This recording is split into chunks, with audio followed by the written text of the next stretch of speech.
Baik, selamat sore. Kami dari kelompok 11 akan memaparkan materi tentang kepemimpinan strategi oleh para eksekutif. Baik, untuk pemateri pertama yaitu Elizabeth Billy, saya sendiri. Di sini saya akan membawa 3 materi tentang yang pertama ada cara pemimpin mempengaruhi kinerja organisasi. Yang kedua, kendala yang dihadapi para eksekutif.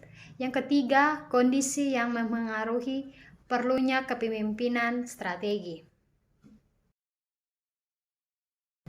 Baik, untuk materi pertama yaitu cara pemimpin mempengaruhi kinerja organisasi. Salah satu pertanyaan penelitian terpenting dalam kepemimpinan strategi adalah bagaimana cara pemimpin mempengaruhi semua keefektifan organisasi besar. Keaktivitas organisasi adalah kemakmuran dan kelangsungan hidup organisasi jangka panjang. Dan hal itu tergantung pada 3 jenis faktor penentu kinerja. Yang pertama, efisiensi dan proses yang dapat diandalkan. Yang kedua, hubungan antar manusia serta sumber daya manusia. Yang ketiga, adaptasi terhadap lingkungan. Kondisi saling ketergantungan dan pertukaran yang rumit di antara faktor penentu kinerja menciptakan tantangan yang sulit bagi pemimpin. Karena upaya untuk mempengaruhi faktor penentu kinerja menciptakan tantangan yang sulit bagi pemimpin. Ini karena upaya untuk mempengaruhi satu faktor penentu kinerja bisa mempengaruhi orang lain dalam cara yang positif dan negatif. 1. Faktor penentu kinerja utama. Ada 3 jenis faktor penentu kinerja dan kondisi yang meningkatkan kegunaan faktor. Yang pertama, adaptasi terhadap lingkungan. Keaktivitas organisasi juga tergantung pada cara menanggapi ancaman dan peluang eksternal dengan cara yang tepat. Adaptasi lebih penting ketika lingkungan eksternal itu berubah-ubah dan tidak pasti. Yang mungkin terjadi dalam situasi dengan perubahan teknologi yang cepat, kekacauan politik dan ekonomi, atau ancaman baru dari pesaing atau musuh eksternal. Perusahaan lebih mungkin beradaptasi secara sukses dengan lingkungannya bila perusahaan memiliki strategi bersaing yang relevan yang menyatakan jenis produk atau layanan yang ditawarkan dan cara mempengaruhi pelanggan atau klien yang potensial. Adaptasi yang sukses terkadang membutuhkan perubahan besar, produk dan layanan organisasi, atau prosedur untuk memasarkan dan pemasok produk itu. Yang kedua, efisiensi dan proses yang dapat diandalkan. Efisiensi adalah penggunaan orang dan sumber daya untuk melaksanakan operasi yang penting dalam cara yang menganalisis biaya dan menghindari upaya sumber daya yang sia-sia. Efisiensi sangat penting ketika strategi bersaing. Organisasi adalah menawarkan produknya dan melayani para harga yang lebih rendah daripada pesaing, atau ketika krisis keuangan terjadi dan tidak ada dana yang cukup untuk mendukung kegiatan operasi. Yang penting, efisiensi bisa ditingkatkan dengan mendesain ulang proses kerja, menggunakan teknologi baru, dan mengkoordinasikan aktivitas unit untuk menghindari aktivitas yang tidak perlu serta sumber daya yang terbuang sia-sia. Proses yang dapat diandalkan berarti menghindari penundaan, kesalahan, cacat kualitas, atau kecelakaan yang tidak perlu. Itu adalah komponen yang penting efisiensi ketika produk yang cacat atau proses yang tidak dapat diandalkan meningkatkan biaya. Yang ketiga, sumber daya manusia dan hubungan antar manusia. Istilah modal manusia terkadang digunakan untuk menggambarkan kualitas sumber daya manusia di organisasi, yang mencakup keterampilan dan pengalaman anggota yang relevan. Dampak sumber daya manusia dan hubungan antar manusia pada kinerja keuangan perusahaan terutama dikontrol oleh 2 faktor penentu kinerja yang lain. Karyawan yang berbakat dan berdedikasi sering penting untuk pencapaian efisiensi dan adaptasi yang inovatif. Tetapi kegunaan modal manusia sering terlewatkan oleh eksekutif puncak yang perhatiannya lebih fokus pada kinerja keuangan jangka pendek. Kegunaan hubungan antar manusia dan sumber daya manusia meningkat oleh strategi bersaing yang mengandalkan pada layanan yang diberikan oleh paket yang unik yang bila tidak puas bisa menentukan pekerjaan perusahaan pesaing atau membuka perusahaan pesaing sendiri. Berikut cara mempengaruhi faktor penentu kinerja. Pemimpin bisa meningkatkan faktor penentu kinerja dengan kombinasi metode yang mencakup. Yang pertama, perilaku kepemimpinan. Bentuk perilaku kepemimpinan langsung bisa ke dalam 3 jenis umum atau meta kategori yang dibedakan berdasarkan tujuan utamanya. Perilaku tugas yang biasanya digunakan untuk meningkatkan efisiensi dan proses yang dapat diandalkan. Perilaku yang berfokus pada perubahan terutama digunakan untuk meningkatkan kemampuan adaptasi terhadap lingkungan eksternal. Perilaku orientasi hubungan terutama digunakan untuk meningkatkan kualitas hubungan antar manusia dan sumber daya manusia. 2. Program, sistem, dan struktur. Penggunaan perilaku langsung dan perubahan program atau sistem bersifat melengkapi, bukan bentuk pengaruh pemimpin yang saling meniadakan. Perilaku langsung bisa digunakan untuk memfasilitasi penerapan program atau sistem baru beserta penggunaan secara sukses. Program dan sistem manajemen bisa meningkatkan dampak perilaku kepemimpinan langsung. Contohnya, tindakan untuk mendorong pemikiran inovatif lebih mungkin meningkatkan pengembangan produk dan proses baru ketika organisasi itu memiliki program yang didesain dengan baik untuk memfasilitasi dan menghargai inovasi. 3. Keputusan tentang strategi bersaing. Eksekutif puncak biasanya memiliki tanggung jawab utama untuk membuat keputusan tentang strategi bersaing, dan keputusan ini merupakan sumber daya penting yang mempengaruhi kinerja organisasi.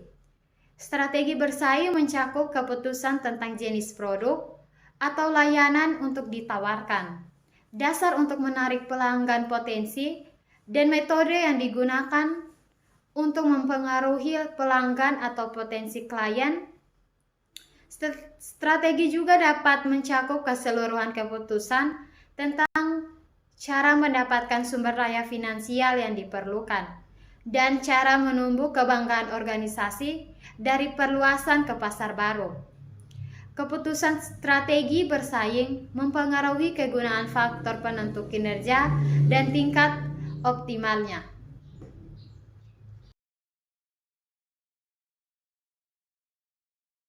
Berikut perlunya kepemimpinan yang fleksibel dan adaptif. Tugas untuk menyeimbangkan pertukaran antar faktor penentu kinerja semakin rumit dengan perubahan kondisi yang mempengaruhi kegunaan relatif. Faktor penentu kinerja pemimpin bisa mencapai keseimbangan yang baik hanya untuk mengetahui bahwa kondisi yang berubah telah membuat kesal lagi. Penting untuk menilai secara berkelanjutan situasi yang ada dan menentukan jenis perilaku, program, sistem manajemen, dan bentuk struktur yang relevan dan sama-sama cocok. Penggunaan jenis perilaku program atau strategi tertentu karena hal itu terbukti sukses di masa lalu atau bagi pemimpin lain, mungkin tidak memberikan hasil yang diinginkan. Keterampilan yang diperlukan untuk menyatukan dan mendiagnosis situasi secara akurat dan mengintegrasikan aktivitas keterampilan yang beragam dalam cara yang relevan bagi yang berubah-ubah. Berikut mengkoordinasikan kepemimpinan lintas tingkatan, hierarki, dan subunit. Kepemimpinan dalam organisasi adalah proses yang melibatkan banyak pemimpin formal dan informal di semua tingkatan dan di subunit organisasi yang berbeda. Kinerja perusahaan sebagian tergantung pada seberapa baik persaingan puncak dan ketidaksepakatan subunit tentang tujuan dan prioritas. Sulit untuk mencapai kerjasama dan koordinasi lintas tingkatan hierarki dan subunit di organisasi, kecuali manajer memiliki ide dan nilai bersama untuk memadu keputusan mereka. Perusahaan dengan ideologi inti yang kuat dan relevan lebih mungkin bertahan hidup dan bertahan selama periode waktu yang lama. Tanggung jawab utama manajer puncak adalah memastikan bahwa memiliki ideologi inti yang relevan, tetapi pemimpin di semua tingkat harus membangun dukungan terhadap ideologi dalam memastikan. Materi kedua yaitu kendala yang dihadapi para eksekutif. Kekuasaan dan keleluasaan untuk membuat perubahan besar merupakan faktor penting pengaruh potensial pemimpin terhadap kinerja organisasi. Situasi pada keleluasaan para eksekutif dan aspek situasi yang menentukan berapa banyak pengaruh para eksekutif puncak terhadap kinerja organisasi. Yang pertama, kendala internal. Kekuasaan dan keleluasan lebih besar jika CEO merupakan pemilik utama atau pemilik saham perusahaan itu, atau jika dewannya mudah dikendalikan untuk mendukung CEO itu. Keleluasaan terbatas jika kelompok dan tampilan internal memiliki kontrak kekuasaan yang cukup mampu menghalangi perubahan yang ingin dilakukan oleh pemimpin itu, misalnya serikat pekerja, eksekutif lainnya yang memiliki dasar kekuasaan yang kuat. Keleluasaan meningkat jika kelebihan cadangan keuangan yang dapat digunakan untuk mendanai usaha atau kemakmuran perusahaan merupakan inovasi baru dengan meminjam dana. Jenis kendala internal yang lain adalah budaya organisasi yang kuat dan yang dapat diubah. Organisasi besar dengan pegawai dan cara terstandarisasi yang kuat dalam melakukan berbagai hal memiliki kelemahan yang sulit diadaptasi. 2. Kondisi eksternal. Kendala eksternal pada keleluasaan CEO meliputi sifat produk atau jasa utama organisasi itu dan jenis pasar di tempat organisasi itu beroperasi. Keleluasaan juga dibatasi oleh para pemangku kepentingan eksternal yang berkuasa yang mengidentifikasi kondisi, seperti kapan sedikit klien besar menyebabkan sebagian besar penjualan perusahaan, atau kapan perusahaan tergantung pada sumber tunggal material utama keputusan, dan tindakan eksekutif puncak dibatasi oleh peraturan lingkungan hukum tenaga kerja, standar keamanan, dan tanggung jawab hukum. Keleluasaan eksekutif untuk membuat perubahan besar sebagian tergantung pada bagaimana para pemangku kepentingan internal dan eksternal memandang kinerja. 3. Kendala ciri eksekutif sebagai faktor penentu bersama. Kendala internal dan eksternal adalah saling berinteraksi dan berinteraksi dengan kepribadian dan keterampilan untuk mempengaruhi perilaku pemimpin. Situasi yang paling membatasi adalah situasi ketika kendala internal dan eksternal begitu parah sehingga CEO hanyalah sebagai simbol yang tidak dapat menerapkan strategi perubahan atau inovasi yang penting. Situasi ekstrim yang berlawanan adalah situasi dengan sedikit kendala internal dan eksternal serta banyak keleluasaan. Untuk materi ketiga yaitu kondisi yang mempengaruhi perlunya kepemimpinan strategi. Menurut Tussman dan Romanelli tahun 1985 merumuskan model keseimbangan yang dirumuskan untuk menggambarkan bagaimana organisasi berubah dari waktu ke waktu dan peran eksekutif puncak dalam proses evolusioner ini. Evolusi organisasi digambarkan dalam istilah periode, reorientasi, dan konvergensi yang berubah yang biasanya terjadi selama kehidupan organisasi itu. Yang pertama, periode reorientasi. Penurunan kinerja kapan saja dan hal itu akan memicu periode reorientasi yang bila sukses akhirnya akan kembali pada organisasi. Reorganisasi terjadi dalam periode waktu yang relatif singkat dalam bentuk aktivitas yang interaktif selama pimpinan tingkat puncak melakukan perubahan besar, strategi, struktur, dan proses organisasi. Reorientasi dapat dimulai sebagai tanggapan atas berbagai perubahan lingkungan yang mencakup persaingan baru, perubahan besar teknologi, permintaan yang menurunkan produk dan layanan organisasi, atau iklim peraturan politik yang berbeda. Agar berhasil, reorientasi membutuhkan perubahan simultan aspek strategi, struktur, proses kerja, dan orang yang saling terkait. Penting untuk mengatasi kantong yang pasti terjadi dan akan terjadi ketika beberapa orang berusaha melindungi keuntungan mereka dan mempertahankan cara lama yang tidak dikenal. Dalam melakukan sesuatu hal, tingkat puncak harus memadu dan mengkoordinasikan upaya dan memberi visi, energi, dan paduan yang diperlukan untuk membuat hal-hal tersebut berhasil. Kedua, periode penyatuan. Kebingungan dan perubahan evolusi yang diikuti oleh periode penyatuan yang jauh lebih lama. Selama periode penyatuan, hanya perubahan kecil dan dibuat secara bertahap untuk memperkuat strategi baru dan meningkatkan konsistensi antara strategi, struktur organisasi, budaya, dan orang. Periode penyatuan juga mencakup perubahan strategi kecil untuk beradaptasi dengan lingkungan.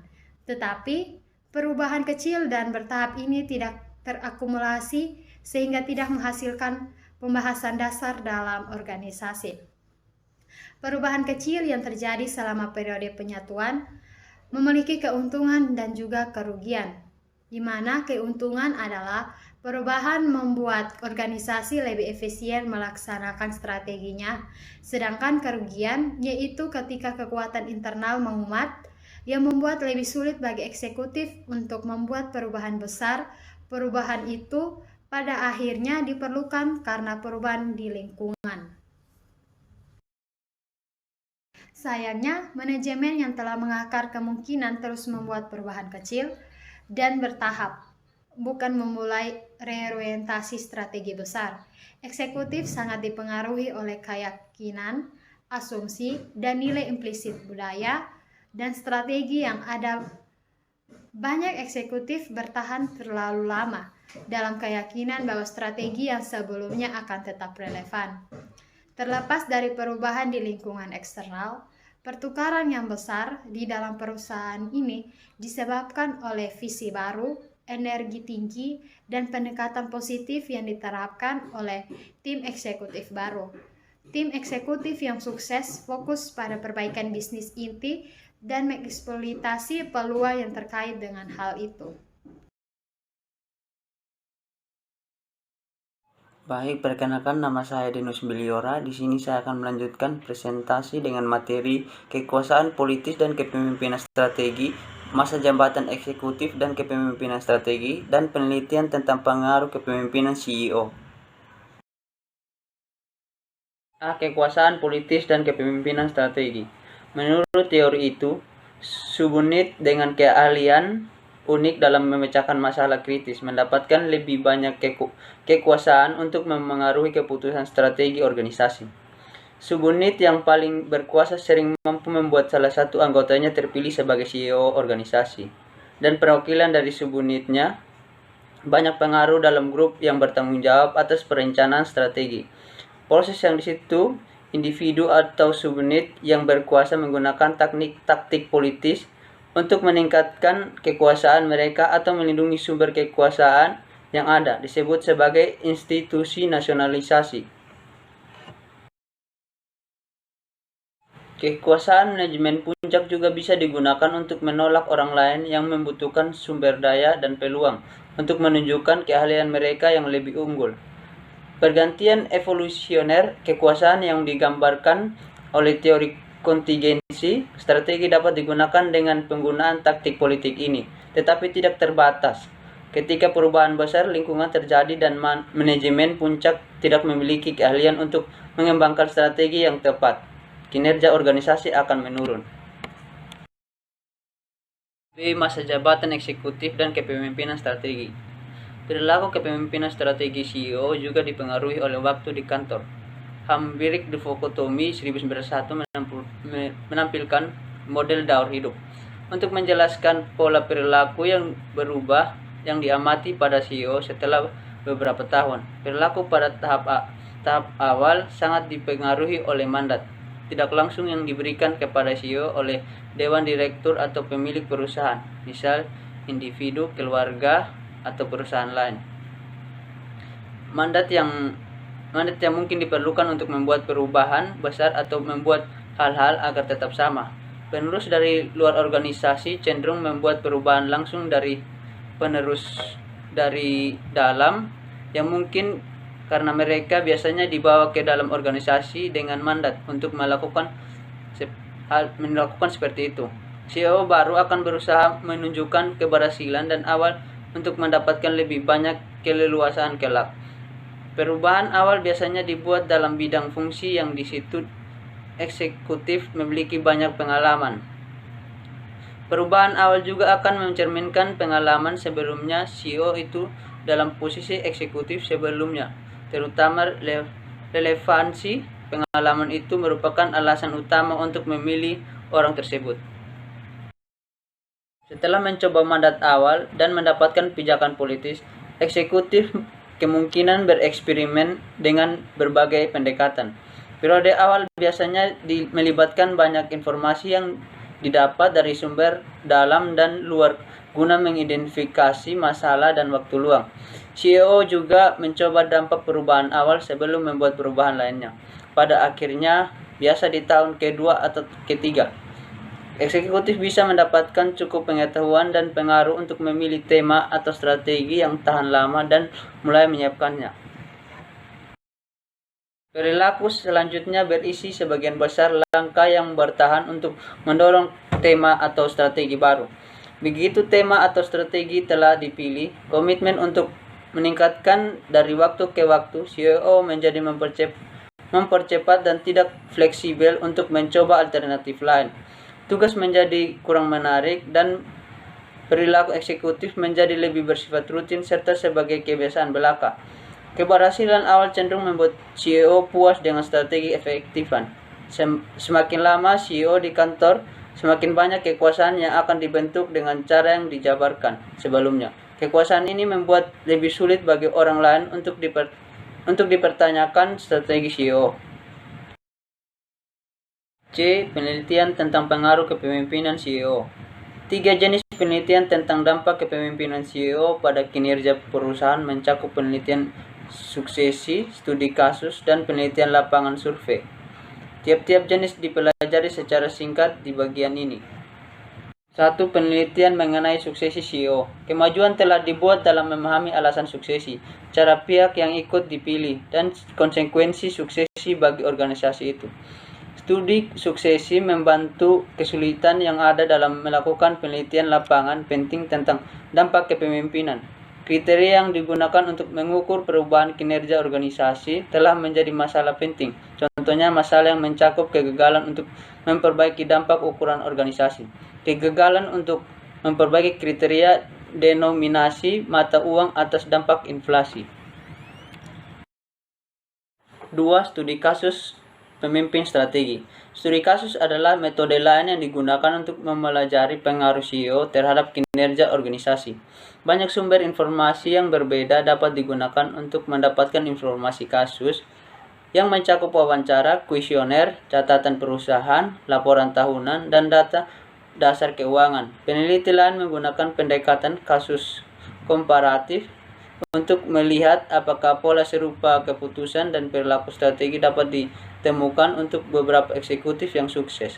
Pendekatan alternatif adalah membandingkan CEO yang lebih sukses dan sukses dalam jenis perusahaan serupa atau menguji CEO yang pada awalnya sukses tetapi gagal. 3. Penelitian lapangan survei tentang perilaku CEO dan kinerja perusahaan.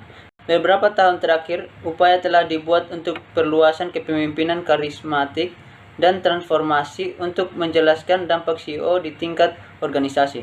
Contoh, Waltman dan Yamarino menyatakan bahwa CEO bisa mempengaruhi kinerja organisasi dengan menggunakan kombinasi tindakan. Tetapi dampak dari perilaku transformasi CEO akan dirasakan juga di hierarki otoritas yang lebih rendah ketika manajer di setiap tingkat mengikuti contoh yang ditetapkan oleh bos mereka. Nilai kepemimpinan gabungan setiap CEO terkait dengan kinerja keuangan korporasi. Keduanya ukuran berbasis akuntansi dan indikator pasar saham dimasukkan dalam banyak penelitian. Ketiadaan hasil yang lebih kuat dan lebih konsisten dapat terjadi karena perbedaan sampel dan ukuran antara kajian yang satu dari yang lain.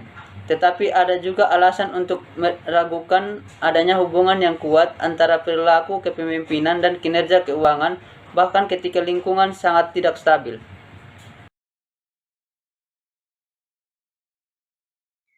Baik, selanjutnya saya akan melanjutkan presentasi. Sebelumnya perkenalkan nama saya Desriana Raga.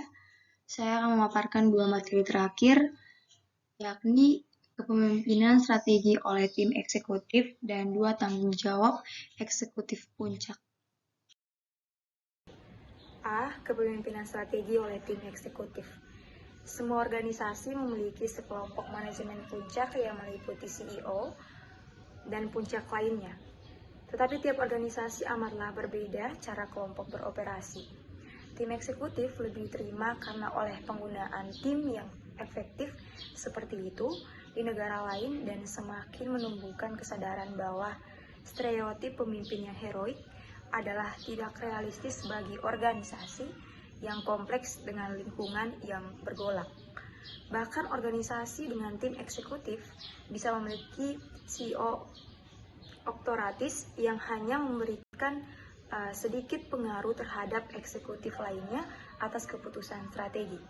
Dan bahkan organisasi dengan hierarki tradisional bisa memiliki CEO yang menguasai puncak lain untuk berbagi tanggung jawab guna membuat strategi keputusan. Selanjutnya, potensi manfaat tim eksekutif. Tim eksekutif memiliki potensi untuk membuat strategi keputusan yang lebih baik saat para anggotanya memiliki keterampilan dan pengetahuan yang relevan yang tidak dimiliki oleh CEO. Tugas yang penting kecil kemungkinannya akan diabaikan bila beberapa orang bisa berbagi beban kepemimpinan. Komunikasi dan kerjasama di antara eksekutif subunit yang berbeda ditingkatkan kualitasnya dengan melakukan rapat berkala sebagai tim. Pendekatan tim juga merupakan cara memudahkan kepemimpinan dalam organisasi besar yang beragam.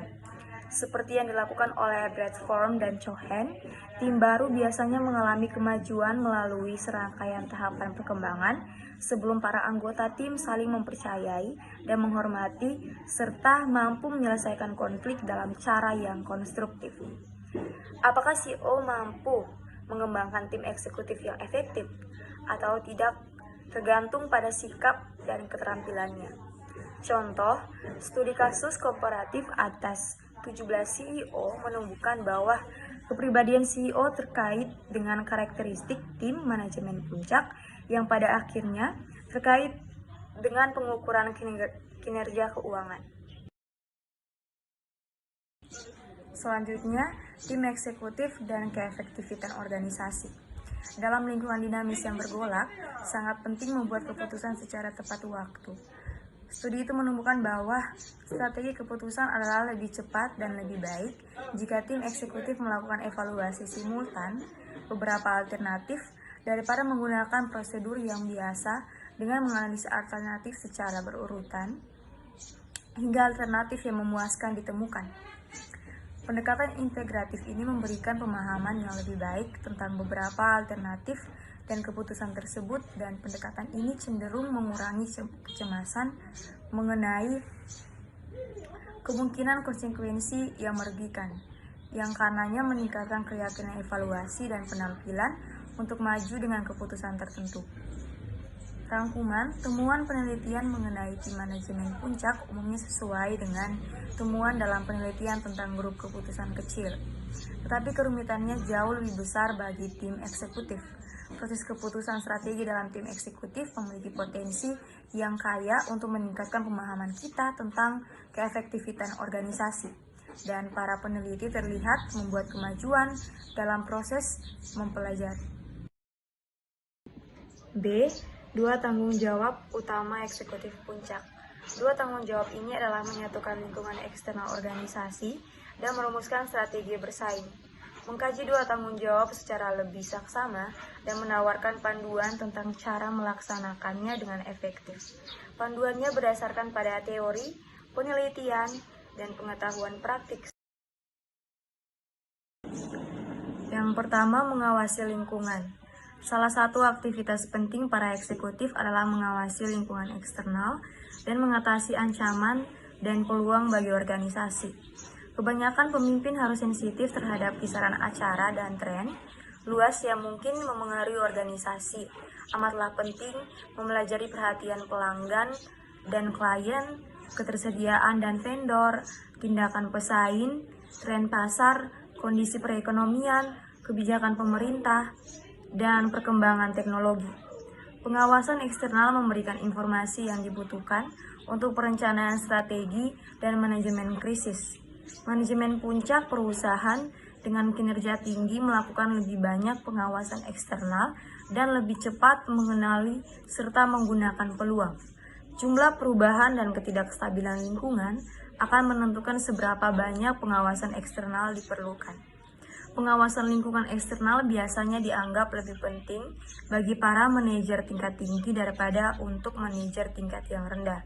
Studi menemukan bahwa sebagian besar manajer tingkat menengah dan tinggi melakukan pengawasan eksternal.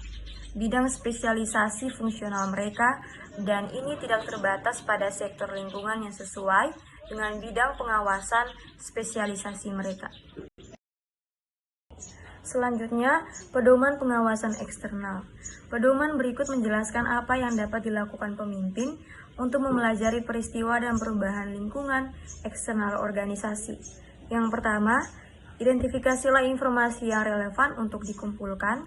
Yang kedua, gunakan berbagai sumber informasi yang relevan. Yang ketiga, pelajari apa yang dibutuhkan dan diinginkan oleh klien pelanggan. Yang keempat, pelajari produk dan aktivitas pesaing. Yang kelima, hubungkan informasi tentang lingkungan dengan rencana strategi. Yang kedua, mengembangkan strategi bersaing.